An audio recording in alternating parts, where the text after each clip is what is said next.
Kunnianloukkauksen ytimessä on usein väärät tiedot, mutta voiko sellainen perinteinen solvaaminen tai arkikielellä haistattelu, voiko se olla kunnianloukkaus? Kyllä, se voi olla kunnianloukkaus sekin.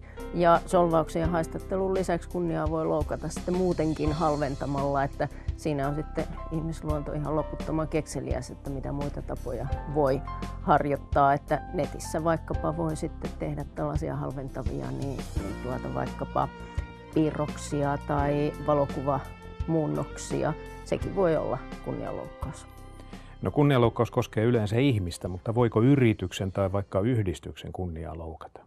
Yrityksellä tai yhdistyksellä, jotka on niin sanottuja oikeushenkilöitä, ei sinänsä ole kunniansuojaa.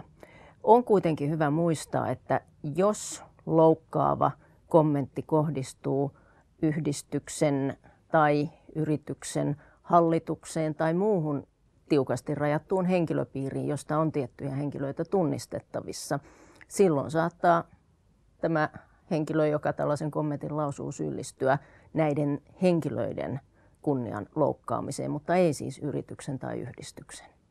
Onko toimittaja vastuussa, jos suorassa lähetyksessä haastateltava syyllistyy kunnianloukkaukseen ja tilanne tulee toimittajalle ihan nurkan takaa?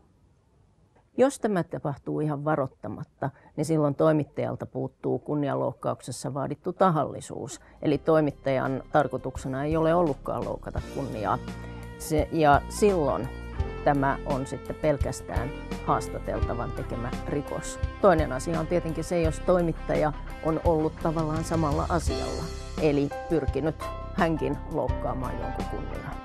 Eli jos kehottaa haastateltavaa tekemään niin sitten se on toimittajienkin asia. Kyllä, näin on.